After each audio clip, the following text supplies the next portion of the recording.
and welcome to the Your Parenting Mojo podcast. Parents have been asking me to do some episodes on neurodiversity for a while now, and I'm glad to kick off what I hope will be a mini-series on this topic.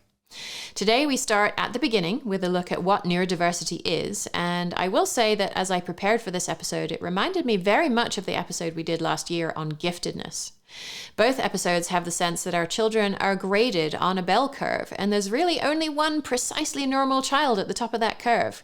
And the ones that are on the right side of the curve are called gifted, and the ones on the left side are called neurodivergent. Honestly, it seems to me that the labels aren't really helping us very much here, because really everyone except that one child at the top of the bell curve is neurodiverse. We all struggle with some tasks and excel at others. The term neurodivergent has been used to indicate different from the norm in a bad way, but I think we really need to take that term back and say that we need to be much better at identifying the specific talents that each of us has and the specific ways we struggle, and find ways to let people excel in deploying their talents and support them with skills development in the areas they struggle if they want and need it. Related to this, I also wanted to let you know I'm running the You Are Your Child's Best Teacher workshop for the second time this year. Last year, so many parents who took the workshop came out of it seeing their child's learning in an entirely different way. They saw that their child was a very capable learner, even when it looked like what they were doing was playing, or worse, messing around. This year, we're going to run it with fairly similar content, but instead of being 5 emails of content in 1 week, we'll spread it over 2. And I've deliberately scheduled it over the Labor Day weekend here in the US. So hopefully you'll get some extra time with your child to use the tools during the workshop. The whole thing is completely free, including the pop-up community where you can ask me questions as you're working through the content and get ideas from other folks whose children have had similar interests as your child. While the workshop isn't specifically designed to support children with learning challenges, many parents of children with learning challenges will be there and will find that the methods we use in the workshop will help you to support your child's own unique learning style, whether that's normally referred to as gifted or neurodivergent or anywhere in between. To join, just go to yourparentingmojo.com/best teacher and sign up. We'll get started together on Monday, August 29th. To help us dive into our topic of supporting neurodivergent children today, I'd like to welcome our guest, Dr. Hanna Bertilsdotter-Rosqvist, who has generously agreed to allow me to call her Hanna, who is Associate Professor in Sociology and Senior Lecturer in Social Work at Södertörn University in Stockholm, Sweden. Her research is primarily oriented toward disability, but also on gender, sexuality, and space, and she's co-editor, along with Nick Chown and Anna Stenning, of the book Neurodiversity Studies, A New Critical Paradigm. Welcome, Hanna. Thank you very much. And so I wonder if we can start off with a question, and I guess even before we do that, I just want to acknowledge that I am very much new to this field. And it is entirely possible that I'm going to misstep and say something that is unintentionally, is misguided in some way. And I invite you to correct me if I do that. And so I want to start out with something with an understanding of what does it mean to be normal? And so from there, related to neurotypical or neurodivergent, how do all those ideas fit together? Actually, I want to speak now as a sociologist, and I'm thinking about American sociologist Erving Goffman, who's talking about the front stage and the backstage. And I would say that there's a kind of communication barriers between neurodivergent people and NT or neurotypical people, where the NT people are kind of fluent in the front stage behavior. They're really good at acting what they want to kind of present. So they are presenting themselves in everyday lives. And I think both ADHD and autistic people are quite bad at that, and sometimes not really interested in it either. And that's a big complication. So I think us, as the neurodivergent people, we are kind of more at the backstage, that we are kind of openly doing what we are doing and talking about what we are thinking, and quite honestly so. So it can become a kind of translation difficulties when we are integrating with people who is in the front stage and expect us to be at the front stage, because that's part of the rule. And then we keep on being backstage and want to be on backstage because that's what we are. We are kind of, this is me. I'm talking about what interests me and what makes me tick or whatever. And you try to kind of present yourself, and it's an unfitting conversation. My goodness, you're kind of blowing apart the the plan that I had for this interview already, and I didn't know if this was even going to come up, but it's here. And I mentioned that I had told Hanna this already, but in preparation for this interview, just out of curiosity, I took one of the tests for adult autism, and there's a cutoff point of if you get over a score of 32 out of 50, there's a high likelihood that you are autistic, and I scored, I think, 38. So and what you just said about the front stage, the backstage, and the idea of presenting a front and understanding other people's fronts, I'm like, yes. I don't understand other people's fronts. And I don't understand why other people want to see my front. And so that mind blown in the first 3 minutes of the podcast. And so one of the ideas that I read about as I was researching for this episode was this idea of miscommunication, and that it's sort of deemed to be, and we're going to talk probably a fair bit about autism just as sort of an exemplar, I think, of potentially other mental illnesses, conditions. That it's deemed to be the autistic person's fault, right? If the NT neurotypical person doesn't understand, and you see it as a bit different from that, right? Yes, and I think the problem is always when you are in the minority, you're expected to tell the majority what you are. As the majority asks you, who are you? But I want to kind of change the gaze. So I want the majority to think about who they are and what are they kind of communication problems, because it's really difficult to communicate with a person who's never really in the backstage, because I really want to know that person. Actually, I don't want to know that kind of presenting ourselves, because it's unimportant for me. Yeah. And I think we have to understand that we have different goals or motivations in social interaction. So what does it mean to interact with a person who has totally different goals with the interaction?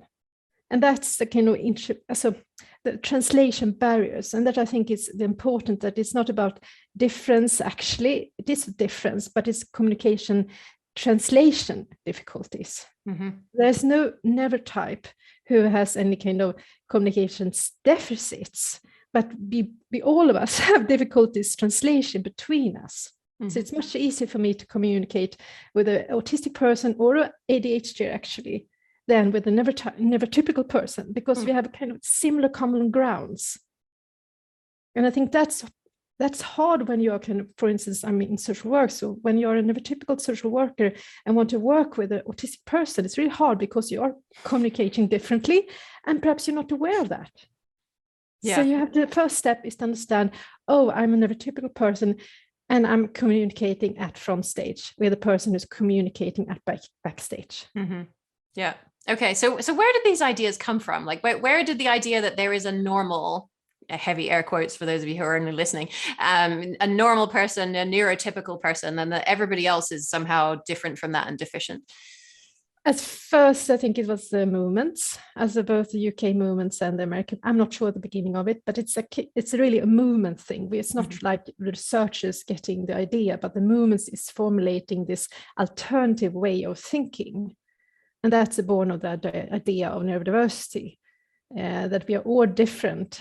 And in this kind of idea of all different, it's also how people are differently in a hierarchical way being positioned. Mm-hmm. Like in gender or in sexuality, it's the same thing, that we are always categorized differently. And some categorize is kind of giving more power than others.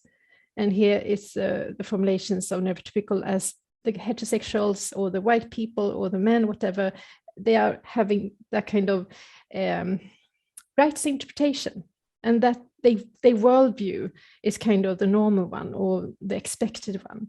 Mm-hmm. And other people's worldviews are other or strange or kind of not really the mainstream idea of how life is going to look like or be.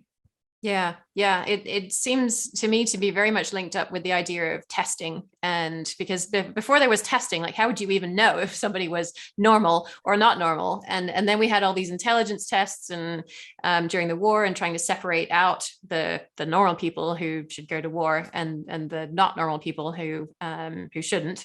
And then in school, of course, it's much easier if everybody is the same, because then you can teach one group of 30 kids and they're all essentially supposed to be the same.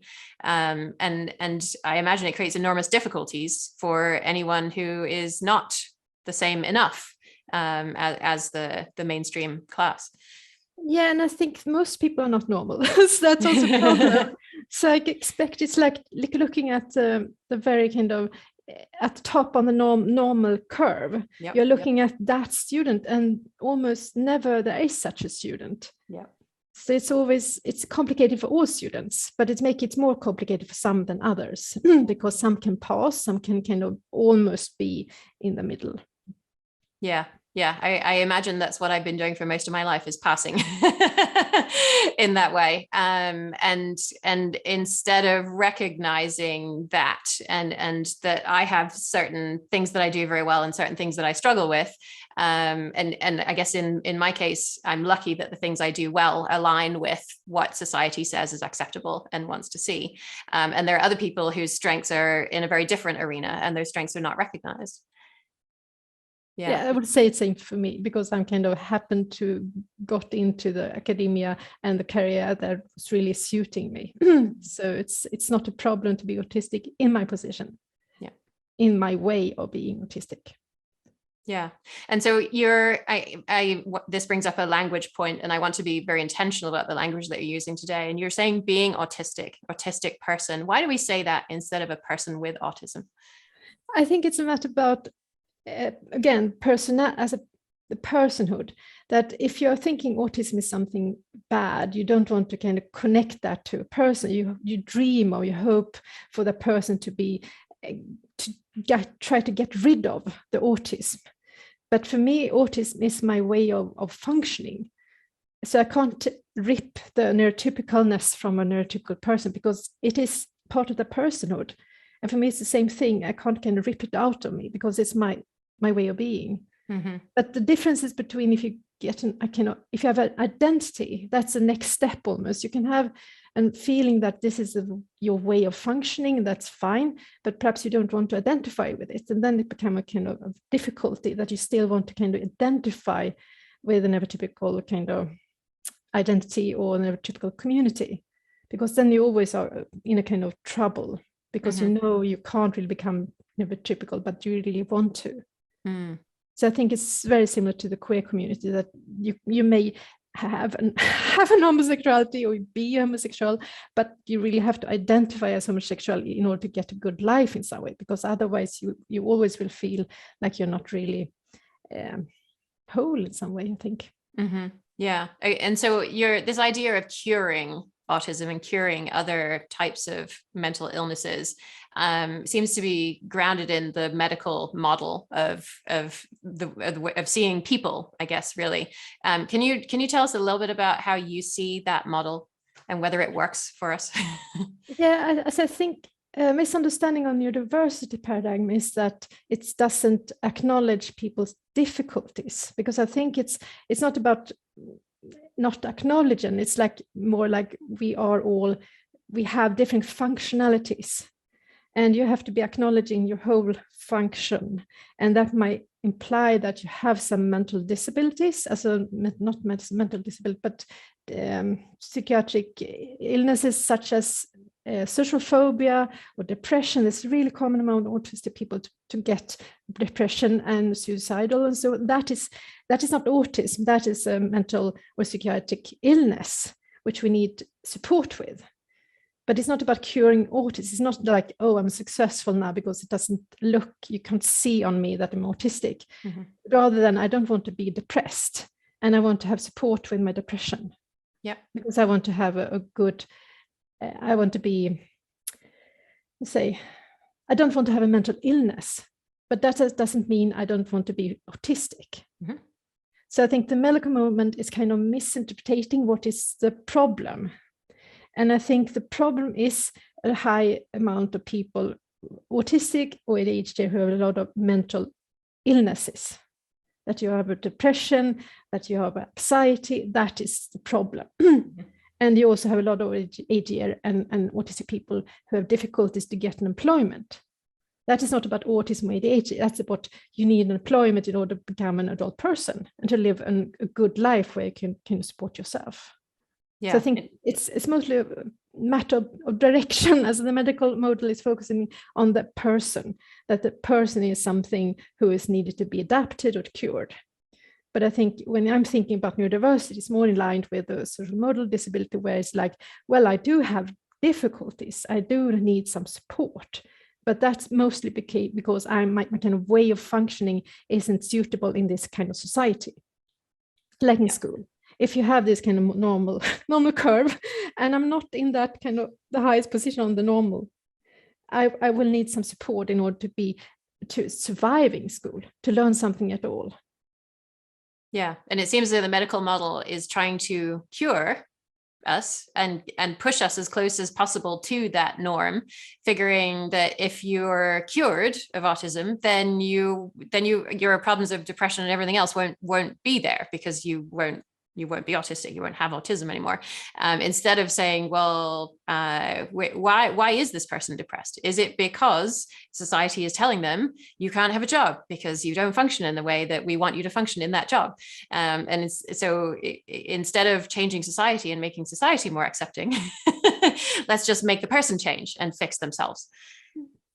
And I think it sounds good in a very short way, as just adapt the person, then everything will be fine. Yeah. But I think, as people have been saying, that if you change the environment or the work environment, it will probably be better for everybody. So it's not like everybody is thriving in this work life.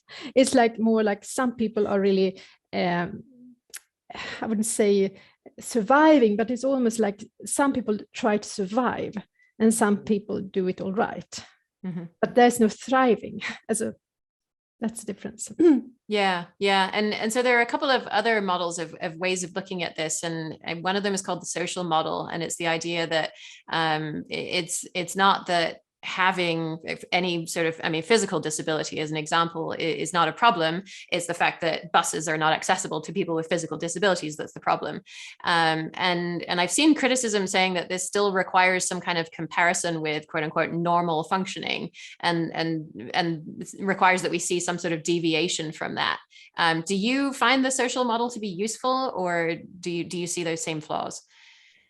Yeah, in basic, as I think some criticism against the social model has been that it is coming from Marxism. So it's kind of the idea base is that it's social structures. If you can change the society, everything is going to fine. That's a Marxist idea. So I just think when you think about neurodiversity, it's really inspired, informed by social model, but it's also acknowledging that we are kind of neurological different. So it's not a problem to say that my neurological way of functioning is this. I don't think of it as a social construction in itself, but it becomes something in the meeting between the society and norms and the people I'm encountering. Yeah, it reminds me of homosexuality being in the Diagnostic and Statistical Manual as a diagnosable illness for a long period of time. Autism is now in the DSM. Do you think it should be in the DSM? Yeah, again, back to the needs in society, that if you're going to give some people and not everybody support, in this certain situation, some people do need support, and it's similar to the trans people, because I think that's a bigger question. If you don't want to have a diagnosis, but you identify as a person who is transgender or bigender and so on, but you still need the medical support, you have to have a diagnosis, because the medical system has want that, or does not compute. No. Yeah, and that's a kind of tragedy between the needs in this particular society and your identity, because you may not think about yourself as a disabled, or that's not your identity, but you kind of have to say it. I'm a disabled person in order to get the support I truly need. Yeah. Yeah. Okay. And then the third model that I've seen that I have to confess I understand the least well of the three, which is this value neutral model. The idea that disabilities can come with things that make life harder locally, like with the things I'm doing right now, but that it isn't inherently bad for global well-being. And the example that I found was in North America, hearing voices is really bad. Like this is a sign that something is not right in your head. In Ghana, in India, they're often seen as benign and playful and not a problem at all. Can you help us along in our understanding a little bit of that value neutral model and how it's helpful? Yeah, I think it's how I think about functionality. Everybody has a functionality. That's we have different kinds of bodies and minds. And if you're in the right place in the right time, it's not a problem with certain kinds of functionalities. That's also about the norm. That if I have that kind of functionality, which happen to be the most normal right now, it's very good. You get a privilege. Mm-hmm. But if you happen to have another kind of functionality, you won't get that kind of privileged position in life. Okay. Could be similar to gender or sexuality, as what kind of sexuality, not only heterosexuality, but particular kinds of heterosexualities happen to be norm right now in this particular society.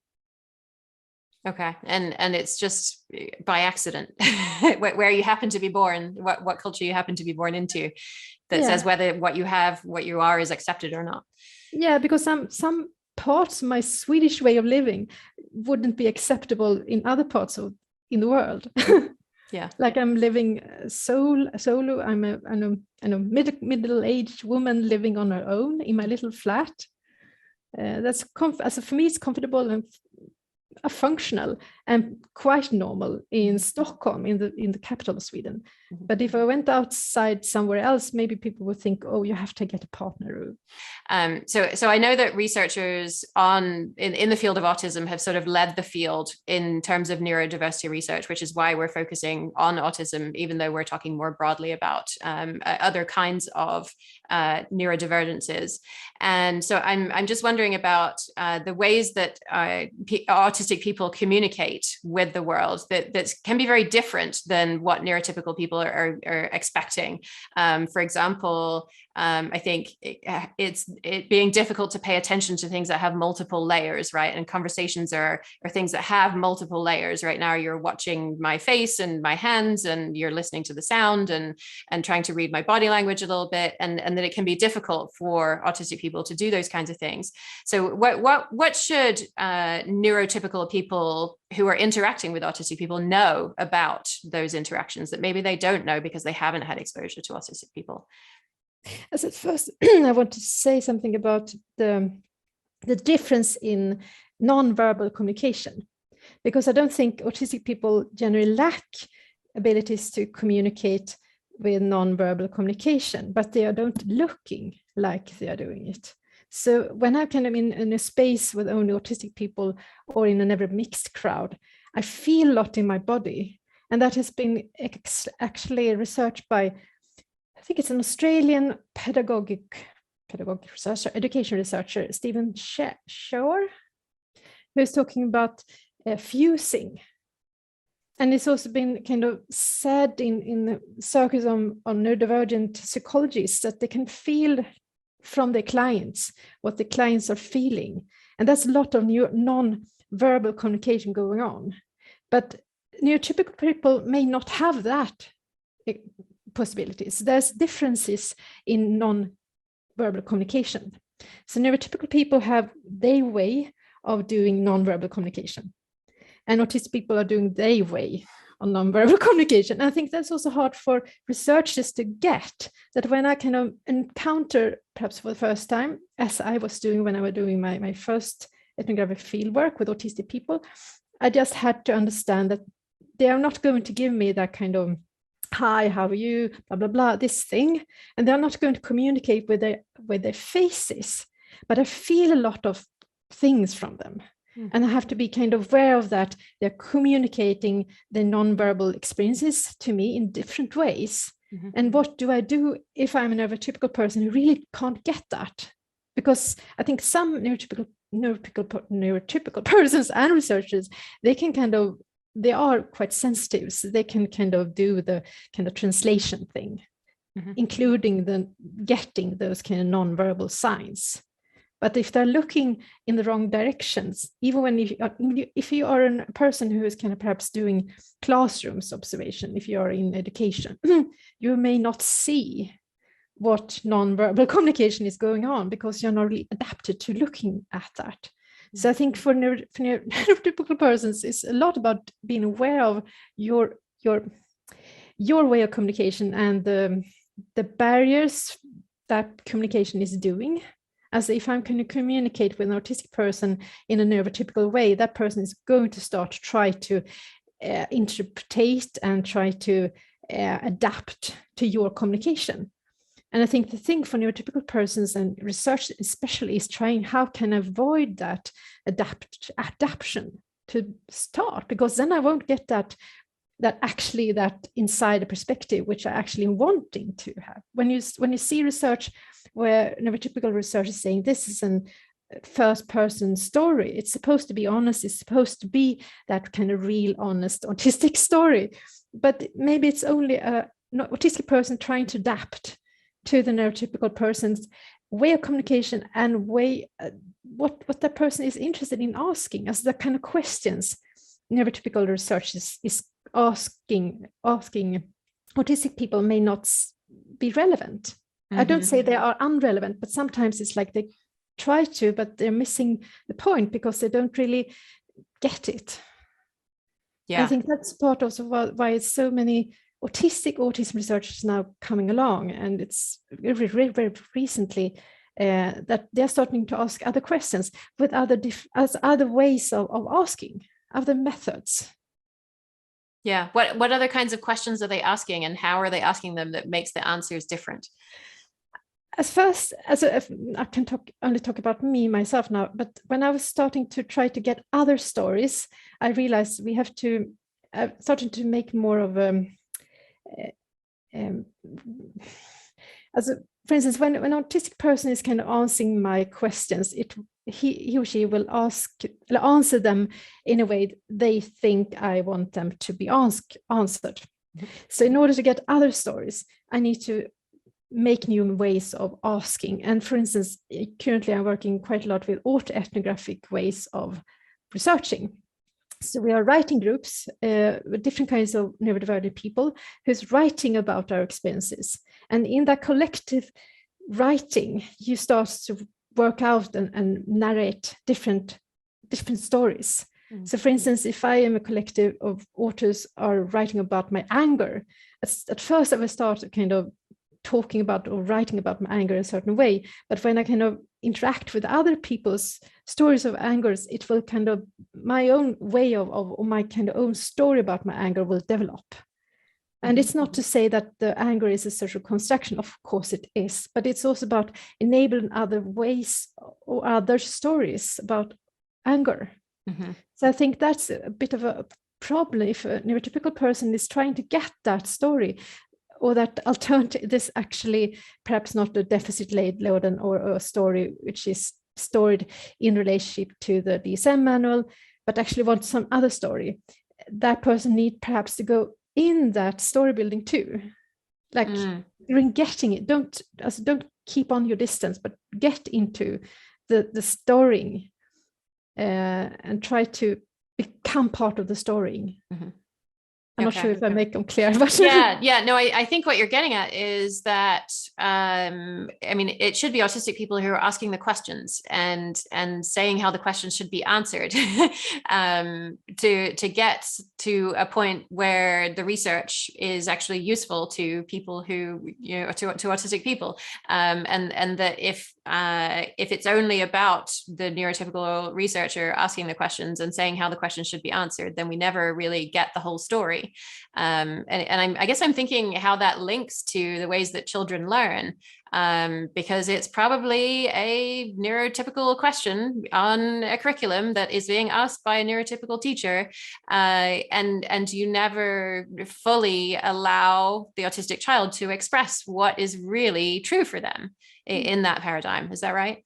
Yeah, I think it's very common that what you think about reading and writing difficulties is a different way of reading and writing that may not be as linear or in that kind of coherent way, because maybe as an autistic child, you're focusing on the small details, you get very absorbed about them, but you miss a big point. And the teacher is asking you, what did it tell us about? And the child said, well, it was about the red blob over there. And starts to talk about the little red thing in the corner. And the teacher said, well, it's not about this. This is not the story.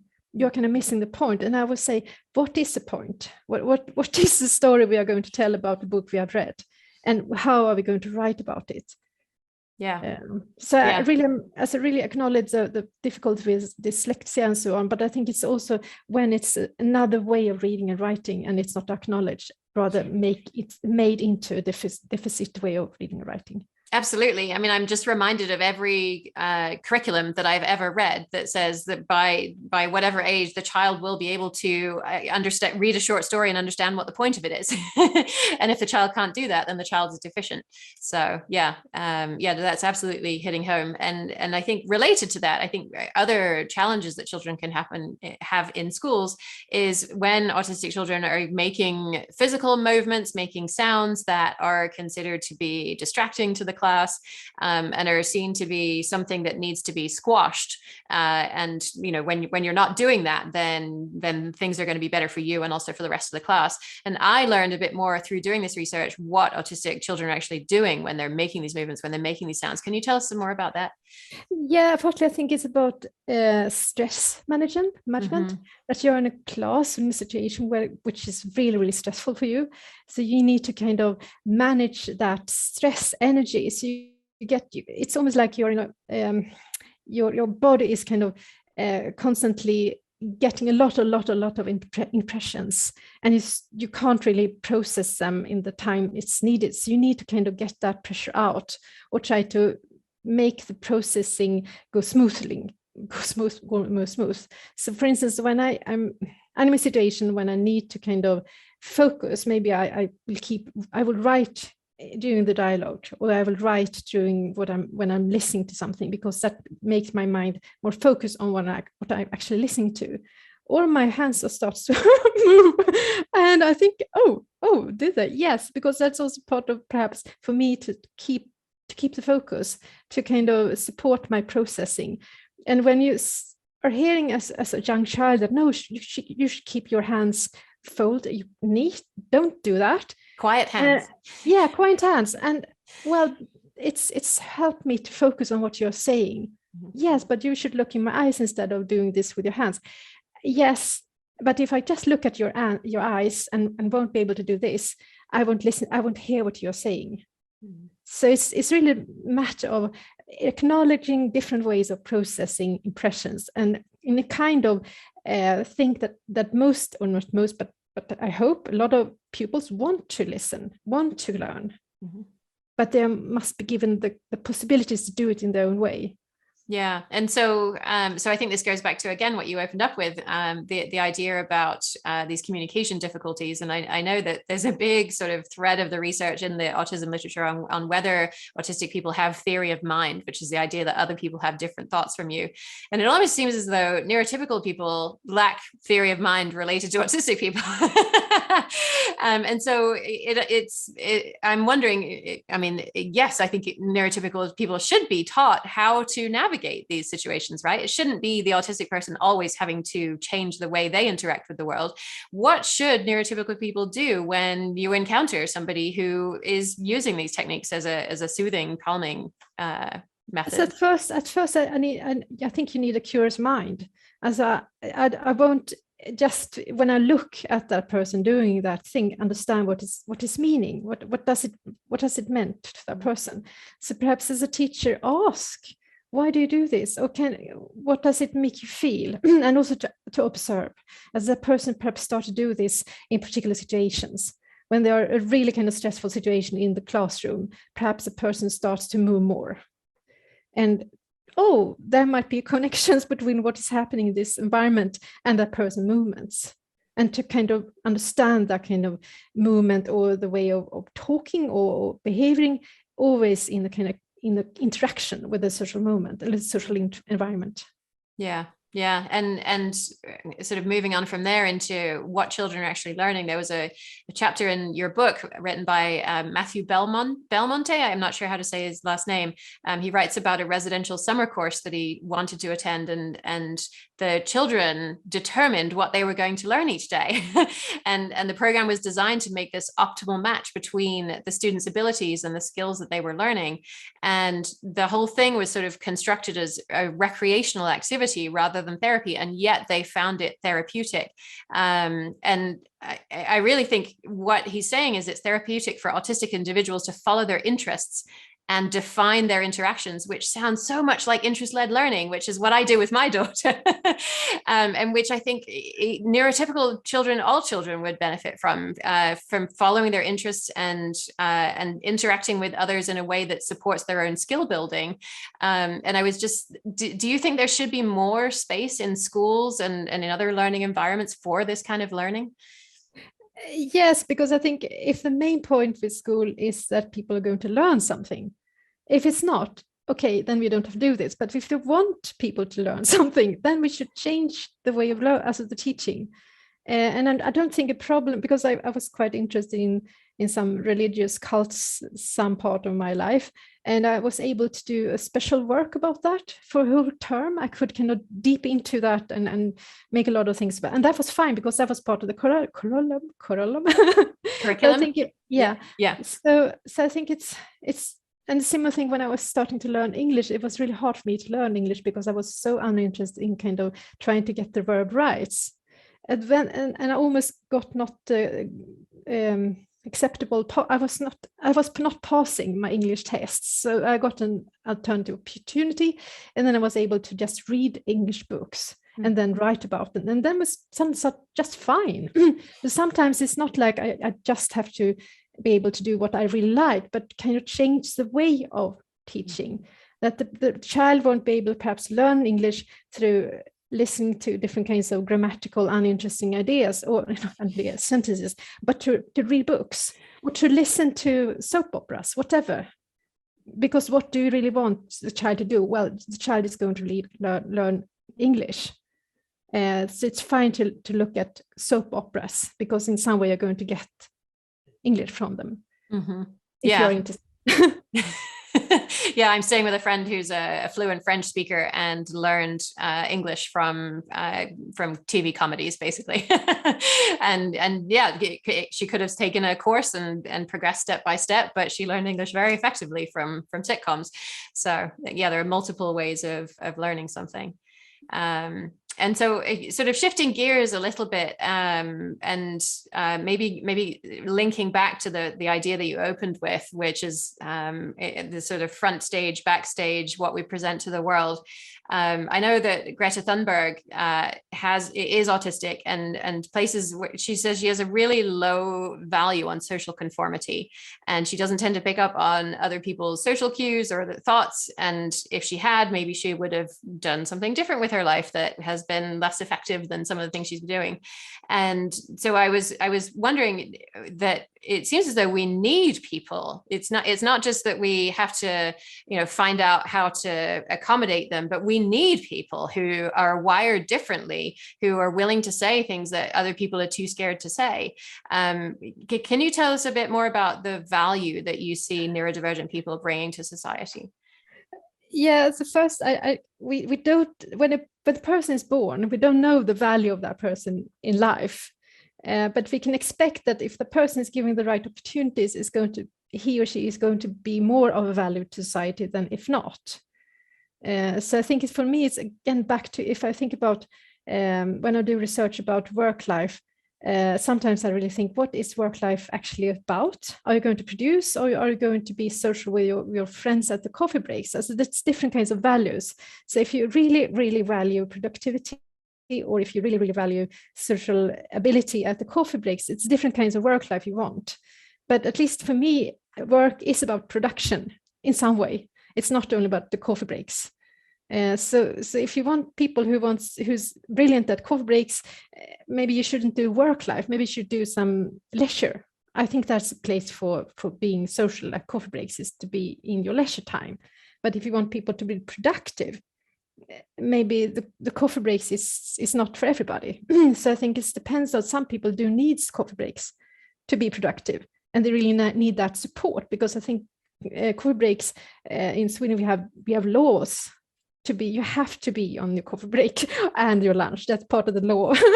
And I think that's fine for some people, but for some people, if I have a kind of a work a content, which means I need to do this and that, I can do that in 4 hours. I don't need 8 hours to do it. If I have to go on coffee breaks, it won't be possible for me to do what I'm supposed to do. But for some people, they do need coffee breaks, and they need the 8 hours in order to make what I can do in 4 hours without coffee breaks.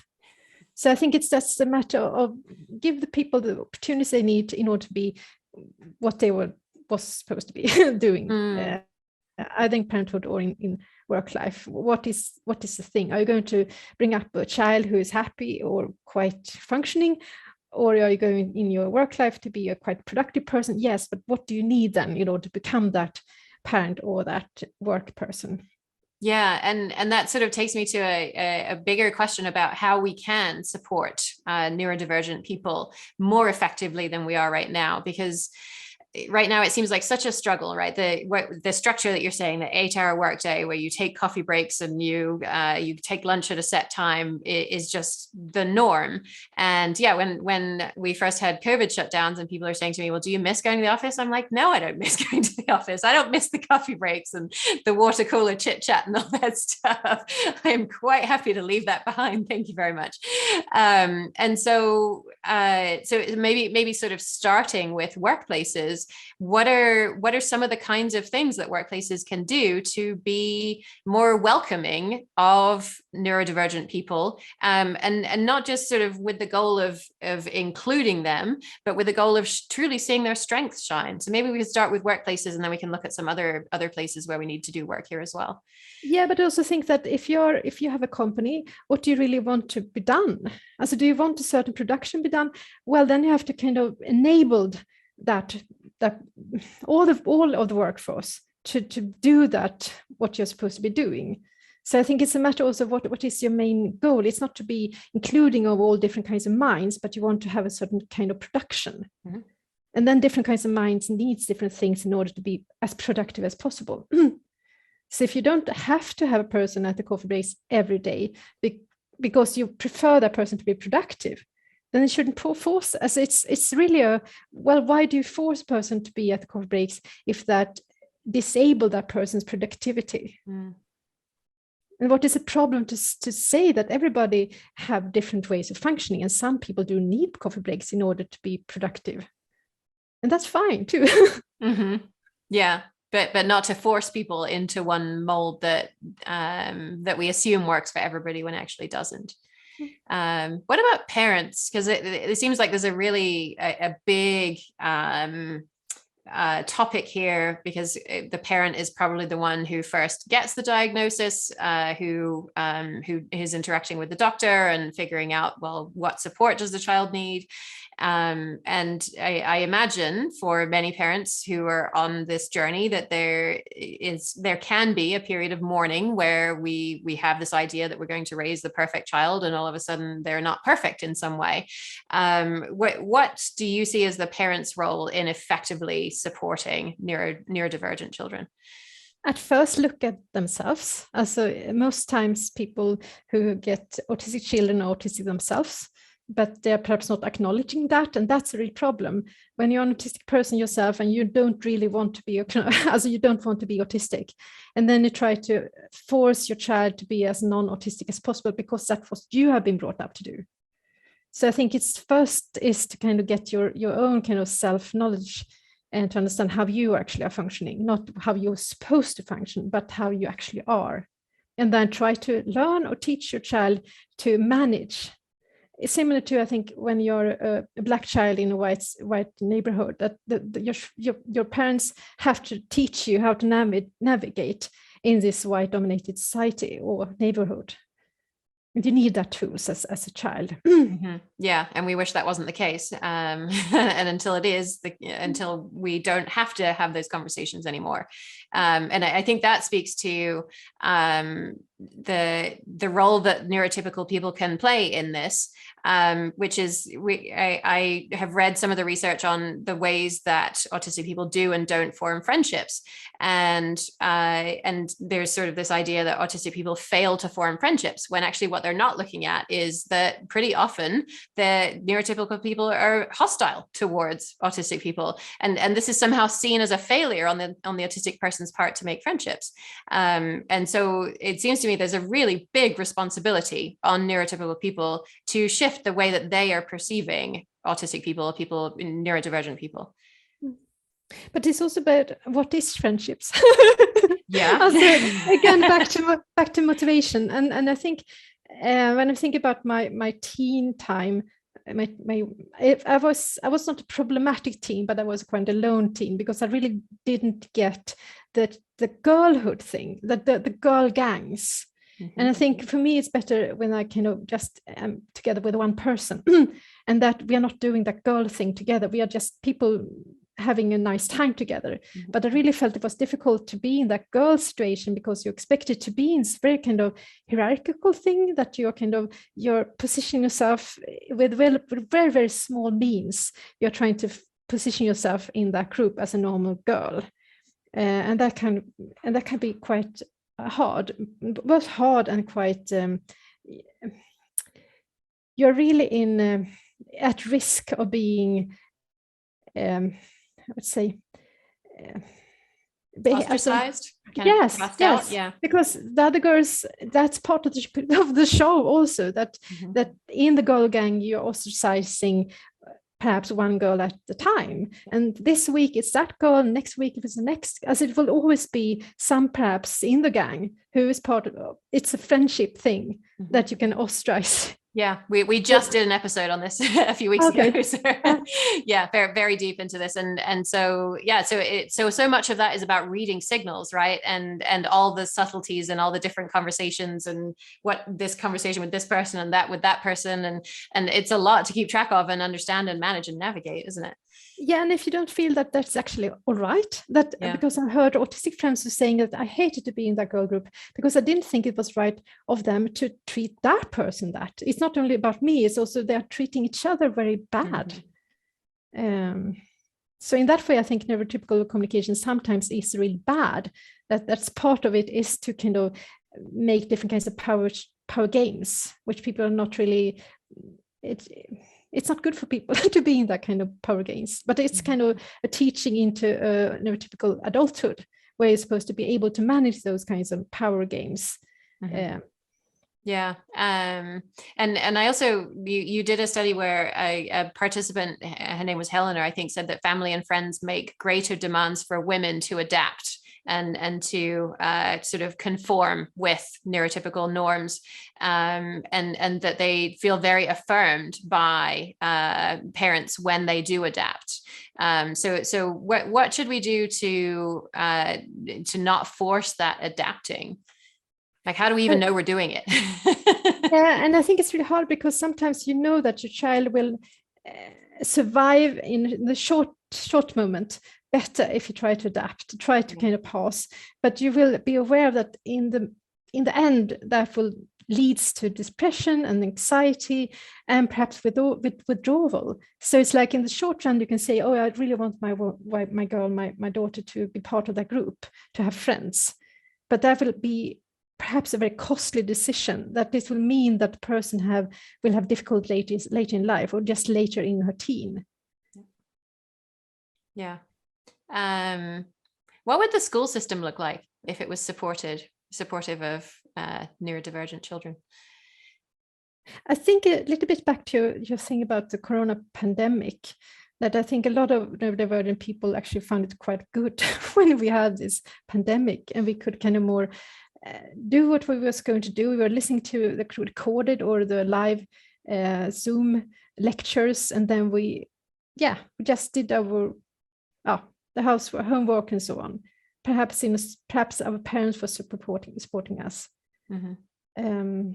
So I think there's a lot of to be learned from the pandemic in that case, as perhaps a lot of people learned how to learn in a better way, in a more kind of secure situation, because they were at home, they were kind of taught by the parents, or in some kind of remote situation, which were kind of more safe in different ways.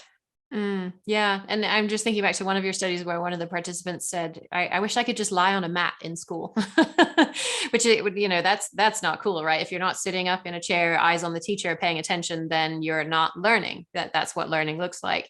And how could lying down possibly be learning? And we get stuck in this idea of what learning looks like. And we can't conceive that a person could actually learn more effectively by lying on a mat on the floor in the classroom. Yeah, so then it back to front stage that we want to see the person performing a certain pupil. Mm-hmm. It's really matter, as in this case, it looks like the learning itself is unimportant, as the learning when it comes to content. But the thing which is important is how to learn how to perform yourself. And that is what is graded. Do I look like a pupil, or do I not? Yeah, and not what the purported lesson is, which is what's actually supposed to be on the curriculum, which again is written from a neurotypical perspective. It's the obstacles are sort of everywhere we look, aren't they? Everywhere, everything is designed for the neurotypical individual at the very top of that bell curve. And it seems like it doesn't work well for most children. And yet we continue to try to force the system. What therapies do you think we should offer, and to whom? Again, I do my connection to the gay community. As the thing when people stopped trying to make people heterosexual, as the reverse therapy and things like that, which actually ABA, as applied behavior analysis, is a close cousin to. So that's also important to say, that the gay aversion therapies and the ABA is kind of connected. It's from the same idea about how to try to make a person into something else. Mm-hmm. So I think we should just get rid of that and try to think about how do we make happy queers? Also, how do we kind of affirm queer people to become what they are? And I think the same thing as neurodivergent people, how to affirm people's ways of doing, even if it doesn't look right, but how to kind of make people thrive as possible. And then I don't think you have to have the right mindset. You have to think about neurodivergence as something fine. It's normal in itself. Because if you keep on having the deficit focus, you will try to make the person into something else. Mm-hmm.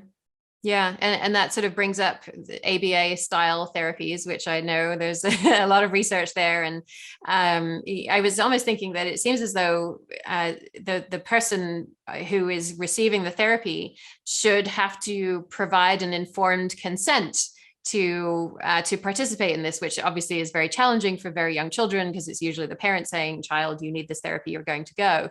But I don't see another way of avoiding what is essentially teaching autistic children not to show their coping mechanisms, right? So do you see any use in those therapies at all? And if not, how should we avoid using those? Since they're so prevalent, so common now.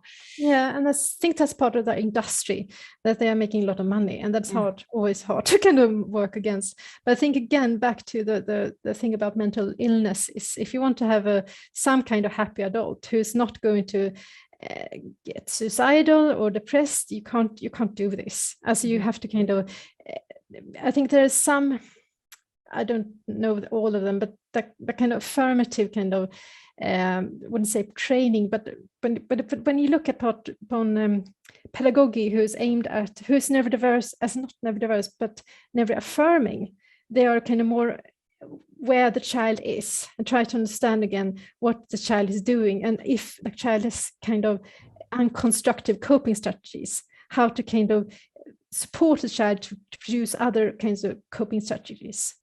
I think that would be affirming. As to say that the child himself is fine, but understand that you need certain coping strategies in order to kind of survive in this environment. Can we think about alternative coping strategies? For instance, it's very hard if the child is doing some coping strategies publicly. For example, I'm just trying to tease out the difference between making things more convenient for neurotypical people and actually supporting the neurodivergent person in using more effective coping strategies. Also, the classical example is perhaps when the child is hitting her or his head in the wall. It's not good for anybody. Yeah. So if you can find another coping strategy when you kind of when it's too much, perhaps make a dance. I don't know what, but something with maybe the body needs to move in some way. Yeah. But you can do that in more kind of constructive way. Yeah. Okay. Yeah. So the key here is not that a teacher is finding this distracting in a classroom, but that this is actually causing some kind of harm to the person.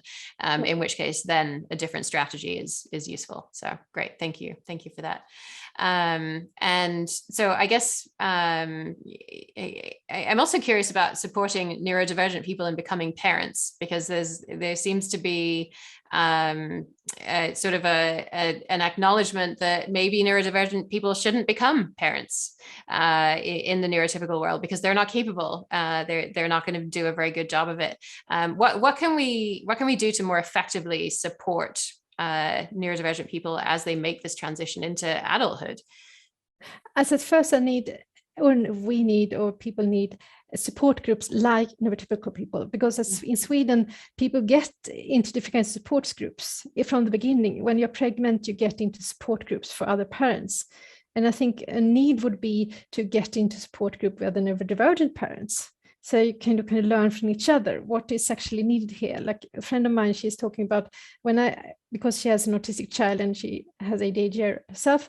And she said, when people telling me how to or how to do my parenting, they say you should be more low emotional, and doesn't work for me because I'm an ADHD person. So I need to have other kind of coping strategies.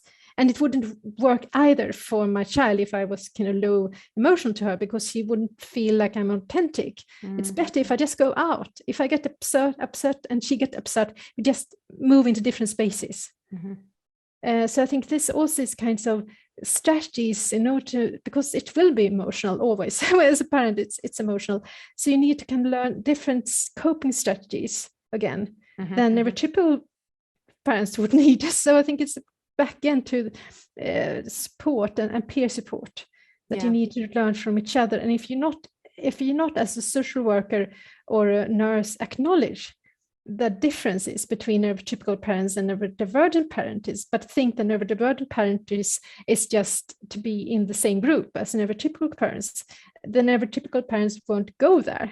So it will, so it's like, again, back to the basic. What do you want as a nurse or a social worker? Do you want people to learn how to do parenting?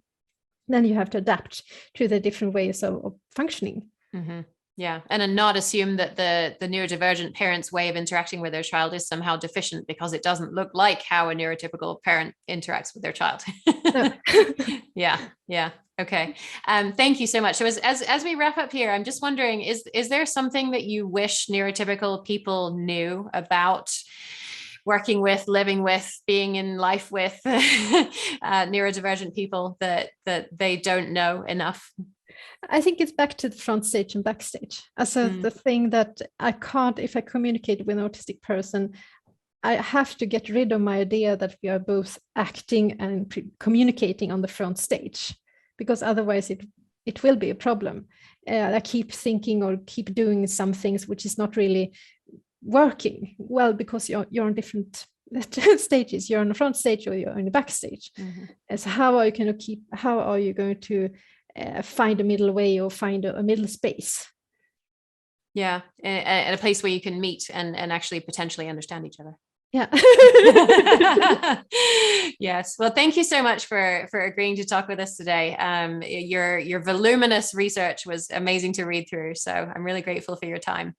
Thank you very much. And don't forget that links to Hanna's book, Neurodiversity Studies, A New Critical Paradigm, along with all the other references for the show and information about the You Are Your Child's Best Teacher workshop can be found at yourparentingmojo.com/neurodivergent.